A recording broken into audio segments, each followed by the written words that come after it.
नमस्कार, मैं एडवोकेट विकास यादव एक बार फिर से स्वागत करता हूं आप सबका नई वीडियो में। आज के इस वीडियो में हम डिस्कस करेंगे जो अभी लेटेस्ट आपका नोटिफिकेशन आया है 1 तारीख को। साल की शुरुआत में सबसे पहला आपका जुडिशरी एग्जाम जो इसका नोटिफिकेशन आया वो है हरियाणा जुडिशियल सर्विस एग्जाम 2024। तो भाई काफ़ी अच्छी अपॉर्चुनिटी है आपके लिए, क्योंकि इसके अंदर जो वैकेंसीज आई है ना, अगर आप दिल्ली जुडिशियल सर्विस एग्जाम से कंपेयर करोगे जो नवंबर में नोटिफिकेशन आया था उसका, और दिसंबर 17 को एग्जाम था अभी लेटेस्ट कुछ 15-20 दिन पहले, तो उसके अंदर आपका टोटल 53 वैकेंसीज थी। उसके अंदर भी 9 वैकेंसीज एंटीसिपेटेड वैकेंसीज थी, तो 44 ही वैकेंसीज ऐसी थी जो श्योरली थी।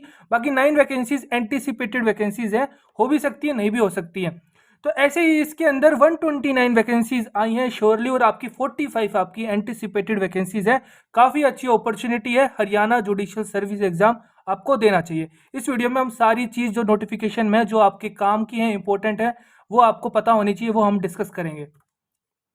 देखिए, सबसे पहले पब्लिकेशन हुआ था इसका, जो एडवर्टीजमेंट है वो आपका हरियाणा पब्लिक सर्विस कमीशन जो उनकी वेबसाइट है उस पर 1 जनवरी 2024 को हुआ था, और 5 जनवरी 2024 से इसका जो एप्लीकेशन लिंक है, ऑनलाइन एप्लीकेशन लिंक, वो एक्टिव हो जाएगा। ठीक है, तो अभी टाइम है, परसों एक्टिव होगा, और 31 जनवरी तक आप एप्लीकेशन अप्लाई कर सकते हो, फॉर्म वगैरह जो भी पेमेंट वगैरह वो आप कर सकते हो। इस वेबसाइट के टच में रहना, hpsc.gov.in, ये आपका हरियाणा पब्लिक सर्विस कमीशन की वेबसाइट है।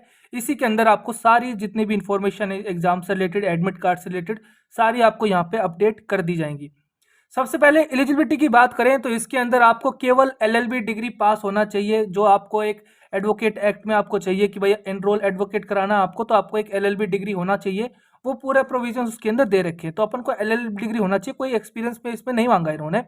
एज लिमिट की बात करें तो 21 से लेकर 42 साल की एज लिमिट जनरल कैटेगरी की मानी गई है, और अगर आप हरियाणा से बिलोंग करते हो और आपका डोमिसाइल हरियाणा का है, तो जो एससी होते हैं, एसटी होते हैं, बीसी होते हैं, उनको थोड़ा सा रिलैक्सेशन दिया है गवर्नमेंट ने, 5 साल का रिलैक्सेशन उनको एक्स्ट्रा है।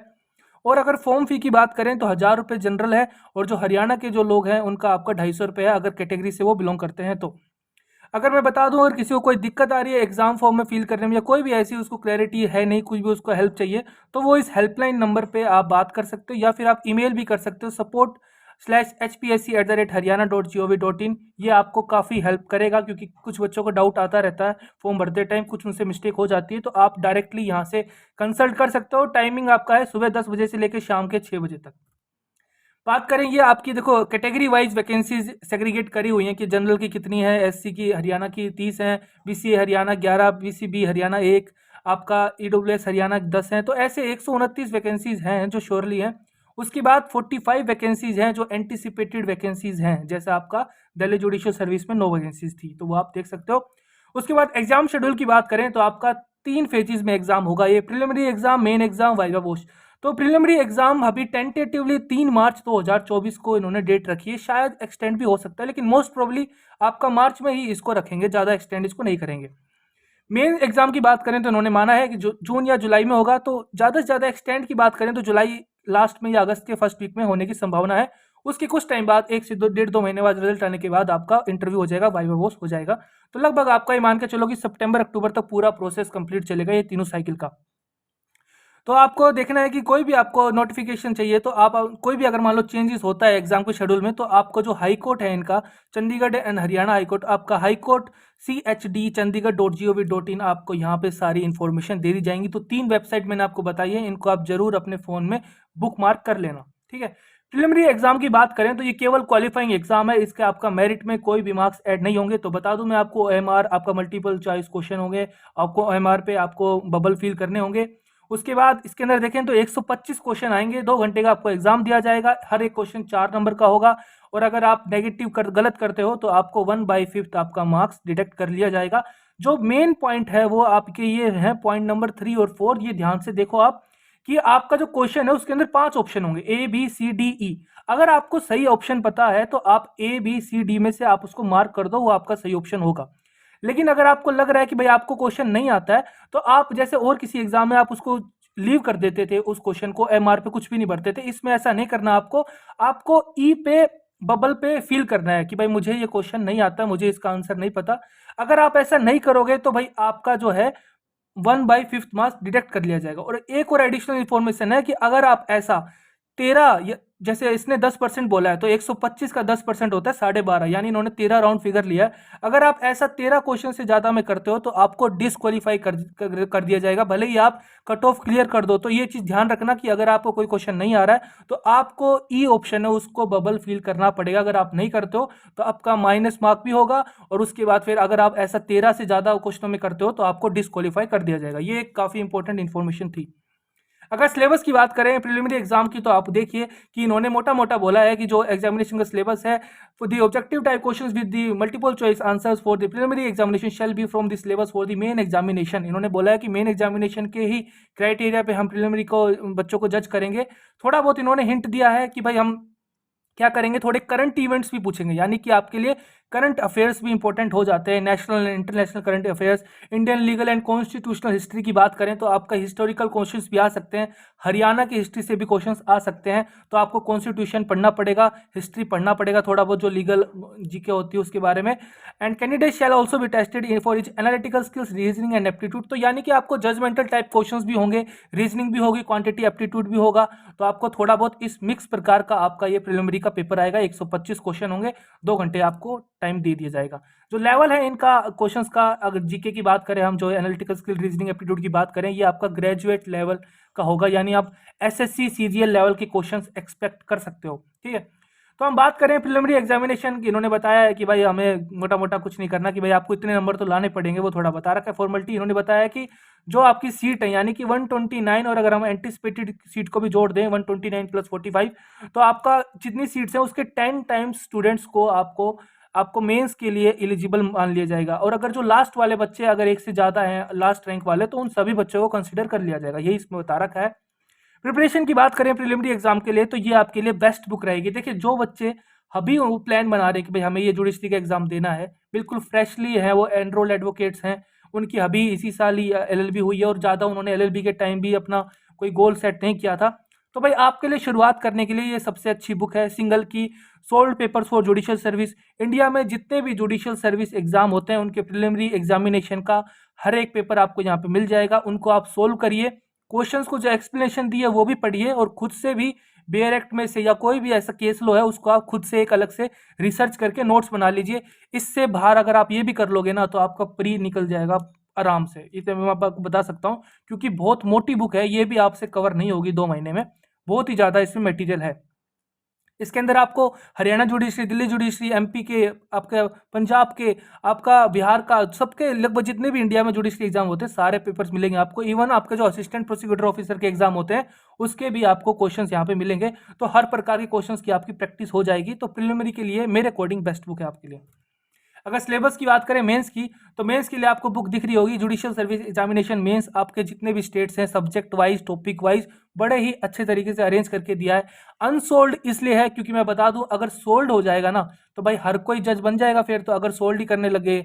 लेकिन देखो, सोल्व की कोई बात होती नहीं है, आपका अपना खुद का एक स्टाइल होता है। अगर वो सोल्व भी करके दे देंगे, अगर वो भी आप याद करके लिख के आओगे ना एग्जाम में, तो वो भी आपको एक अच्छा रैंक नहीं दे पाएगा, आपका सिलेक्शन नहीं दे पाएगा। आपको कंसेप्ट की क्लैरिटी होनी चाहिए, आपका एक अलग स्किल होना चाहिए, आपका एक यूनिक पैटर्न होना चाहिए क्वेश्चन को लिखने का, वही आपको दूसरे बच्चों से अलग करेगा। और कंपटीशन बहुत ज़्यादा होता है जुडिशरी में, छोटी छोटी चीज़ें आपको हर एक क्वेश्चन में अगर आधा नंबर भी एक्स्ट्रा देगा आपकी स्किल की वजह से, तो ऐसे कर करके देखिए कितने 900 नंबर का पेपर होता है, हर एक क्वेश्चन में आधा आधा नंबर आप बच्चा लेगा दूसरे बच्चे से, तो बहुत ज़्यादा डिफरेंस क्रिएट हो जाता है 100-150 नंबर का एंड में, और यही बच्चे को एक मेरिट लिस्ट के अंदर लेके आता है और एक को मेरिट लिस्ट से आउट करता है। तो इसीलिए आप अपनी स्किल्स पे काम करिए, आपकी राइटिंग गंदी है तो उसको इंप्रूव करिए, आपको पता होना चाहिए पैराग्राफ में क्वेश्चन कौन से लिखने हैं, कौन से क्वेश्चन पॉइंट में लिखने हैं, बेयर एक्ट को कैसे यूज़ करना है, क्योंकि आपको एग्जाम में बेयर एक्ट दे दिया जाएगा, ये नहीं कि पूरा का पूरा बेयर एक्ट आपने उतार दिया, कट कॉपी पेस्ट कर दिया, वो एप्लीकेबल नहीं होगा। ठीक है, वो हम बात करेंगे जब हम मेंस की तैयारी करेंगे। फिलहाल आप यहाँ पे ये समझ लिया आपका सिलेबस क्या है। आपका 5 पेपर होंगे यहाँ पे, ठीक है, 3 घंटे का एक पेपर होगा। तो आपका जो पहला पेपर है वो सिविल लॉ 1 है, 200 मार्क्स का पेपर है। इसके अंदर आपका code of civil procedure CPC, Punjab courts act, Indian contract act, Indian partnership act, sale of goods act, specific relief act, Indian evidence act and Haryana urban control of rent and eviction act 1973, ये आपका paper 1 आएगा civil law 1। ठीक है, civil law 2 में आपका mostly family law इन्होंने consider किया है most of the part, Hindu law, Mohammedan law and customary law, law of registration and limitation. Customary law में मैं आपको बता दूं कि आपका जो हरियाणा के जो कस्टमरी लॉज हैं उससे भी क्वेश्चन आते हैं, तो आपको थोड़ा बहुत देखना चलेगा, 10-20 नंबर का मार्क्स कम वहाँ से भी निकलेगा। पेपर 3 क्रिमिनल लॉ की बात करें तो IPC, Indian penal code, code of criminal procedure, Indian evidence act, जो पुराने वाले क्रिमिनल लॉज हैं उसी से ही आपका ये पेपर फिलहाल जज किया जाएगा, नए वाले इंक्लूड नहीं है। हाँ, नए वाले आपको पूरे थोड़े से पढ़ने पड़ेंगे, उनकी समरी वगैरह, क्योंकि करंट अफेयर में क्वेश्चन पूछ सकता है कि भाई नए वाले में क्या डिफरेंस है, पुराने वाले में क्या था, वो आपको करंट अफेयर के अकॉर्डिंग प्रिलिमिनरी के लिए पढ़ना पड़ेगा। जो आपके बीएनएस है वो आपको, जो अभी नए वाले आए हैं, भारतीय न्याय संहिता, भारतीय नागरिक सुरक्षा संहिता और आपका भारतीय साक्ष्य अधिनियम, वो आपको पढ़ने पड़ेंगे प्रिलिमिनरी एग्जाम के लिए। पेपर 4 की बात करें तो इंग्लिश लैंग्वेज पेपर होगा आपका, 200 मार्क्स का होगा। इंग्लिश ऐसे आएगा आपका 1000 से 1100 वर्ड के लिखना होगा। प्रेसी राइटिंग आएगी, आपको एक पैराग्राफ दे दिया जाएगा, उसको छोटा सा करके कम शब्दों में करके पूरा उसका सार लिखना होगा समरी वे में। वर्ड्स एंड फ्रेजेस आएंगे, कंप्रीहेंशन आएंगे, करेक्शंस आएंगे ग्रामर के रिगार्डिंग। तो ये आपका आप पूरा यूट्यूब से कवर कर सकते हो इंग्लिश लैंग्वेज का पोर्शन। एसएससी का कोई भी एक चैनल पकड़ लो जो इंग्लिश अच्छी पढ़ाते हैं, लास्ट के 2-3 दिन में आप ये कवर कर सकते हो, ज़्यादा इसमें हेडेक लेने की जरूरत है नहीं। हिंदी के लिए आप देखें तो हिंदी देवनागरी स्क्रिप्ट की बात करी गई है, इसके अंदर बताया है कि आपको ट्रांसलेशन करना पड़ेगा इंग्लिश पैसेज को हिंदी के अंदर, फिर आपको जो एक्सप्लेनेशन है हिंदी पैसेज को उसका आपको सेम लैंग्वेज में उसको कन्वर्ट करना पड़ेगा। इन कंपोजिशन की बात करें तो ऐसे भी आ सकता है, इडम्स भी आ सकता है, करेक्शन भी आ सकता है। ये पूरा उन्होंने 50 नंबर का दिया है, तो ये भी आप आसानी से कर सकते हो। अगर आपको थोड़ा सा और आइडिया लेना है तो आपको ये जो मेंस का जो है ये बुक है, इसके अंदर सब कुछ अच्छे से दिया होगा, आप यहाँ से अपना प्रिपरेशन कर सकते हो। थोड़ी सी इंपॉर्टेंट इन्फॉर्मेशन यहाँ पे ये है कि जो आपका मेन एग्जाम है वो केवल इंग्लिश मीडियम में होगा। जो एक्सेप्ट फॉर लैंग्वेज पेपर यानी कि हिंदी की बात कर रहा है वो केवल हिंदी में होगा, बाकी सारा आपका इंग्लिश में होगा। आपको बेयर कॉपीज दे दी जाएंगी, बेयर प्रोवाइड करा दी जाएंगे। आपका जो पेपर है वो 3 घंटे का होगा। जो आपका स्टैंडर्ड है लैंग्वेज पेपर्स का वो आपका 10th लेवल का होगा, यानी इंग्लिश और हिंदी की जो हम बात करें पेपर 4 और 5 की, उसका जो स्टैंडर्ड होगा वो 10th क्लास के जो आपका हरियाणा बोर्ड है स्कूल ऑफ एजुकेशन उसके आपके स्टैंडर्ड के अकॉर्डिंग होगा। वाइवा वॉस की बात करें, इंटरव्यू की बात करें, 200 नंबर का होगा। इंटरव्यू का देखिए कोई पर्टिकुलर सिलेबस नहीं है, लेकिन उन्होंने जो वर्ड्स लिखे हैं ना वही अपने आप में बहुत बड़ा सिलेबस है। टू जज the personal qualities of the candidates, आपकी जो पर्सनैलिटी है उसको जज किया जाएगा। इसके अंदर काफ़ी चीज़ें आती हैं, आपका way of talking, way of posture, आप नर्वस हो रहे हो नहीं हो रहे, वो सब चीज़ें आपकी देखी जाएंगी। दी वाइवा वो shall relate to the matters of general interest, आपका इंटरेस्ट किस तरफ है, आपकी रुचि देखी जाएगी। And is intended to test the candidates alertness, कि भाई आप क्वेश्चन ध्यान से सुन रहे हो या नहीं। क्वेश्चन उन्होंने कुछ पूछा है, आप थोड़ा मिलता जुलता आपको जो पता था आप वही बोले जा रहे हो, ऐसा नहीं। जो उन्होंने पूछा है केवल आपको टू द पॉइंट उसी का ही आंसर करना है, ज़्यादा इधर उधर क्वेश्चन को नहीं लेके जाना है। Intelligence and general outlook, it shall be conducted in English, केवल इंग्लिश आपका कम्युनिकेशन वे होगा आपका इंटरव्यू का, ये आप चीज़ यहाँ पे ध्यान रखना। No candidate shall be credited with any marks in written paper he so obtains any, ये कुछ लिखा हुआ है कि भाई आप कितने मार्क्स तो होने चाहिए। आपका SC ST का 45% है, जनरल का माने तो 50% क्वालिफाइंग आपके मेंस में सब्जेक्ट्स में होने ही चाहिए, वो इन्होंने बता रखा है, ठीक है। और इंटरव्यू में वही बच्चे क्वालिफाई करेंगे, उन्हीं को इंटरव्यू देने का मौका मिलेगा। जो बच्चे मेंस में 3 टाइम्स बच्चे आपकी वैकेंसीज हैं उसके रिगार्डिंग उतने बच्चों को सेग्रीगेट कर दिया जाएगा इंटरव्यू देने के लिए। अप्लाई कैसे करना है, देखिए इस थोड़ा सा इसका अप्लाई का प्रोसीजर अलग है। आपको ऑनलाइन ही अप्लाई करना है। All candidates have to submit upload the scan copy of duly signed application form after checking, सारा आपको ऑनलाइन ही करना है। लेकिन जैसे आप फॉर्म भरोगे तो एंड में आपको उसका एक प्रिंट आउट लेना और उसके बाद आपको साइन करके एक स्कैन कॉपी फिर वो अपलोड करनी है। The candidate must take print out of their finally submitted online application form and retain a copy of the same for the future reference. आपको ये पूरा ये सबमिट करना पड़ेगा। No change will be and no request of particular in the online application will be consider. ये आपका 5 तारीख को आएगा, तो एक बार हम देख लेंगे फॉर्म कैसे अप्लाई करना होता है। डॉक्यूमेंट्स की बात करें तो ये अगर आप हरियाणा से बिलोंग करते हो तो आप अपने ये डॉक्यूमेंट्स रेडी रखना। इन्होंने डेट दी हुई है कि DSM का आपका 2023-24 का होना चाहिए। पूरे कैटेगरी के सर्टिफिकेट्स की डेट दी हुई है कब कब का होना चाहिए। और अगर आप हरियाणा से बिलोंग नहीं करते हो तो आपको जनरल कैटेगरी में कंसिडर किया जाएगा, उसके अकॉर्डिंग आप देख लेना आपको कौन कौन से डॉक्यूमेंट चाहिए। एक आधार कार्ड सबके लिए चाहिए, तो वो आप यहाँ से अपना स्क्रीनशॉट दे के कंसिडर कर सकते हो। तो मैंने मोटा मोटा जो भी आपकी नोटिफिकेशन में इंपॉर्टेंट इन्फॉर्मेशन थी वो मैंने आपके साथ शेयर कर दी है। अगर आपका अभी भी कोई डाउट है तो आप कमेंट में मुझसे पूछ सकते हो या पर्सनली मेरे व्हाट्सएप पे आप बात कर सकते हो। वीडियो अच्छा लगा है तो वीडियो को लाइक करिए, खुश रहिए, मुस्कुराते रहिए, देश का ख्याल रखिए। जय हिंद।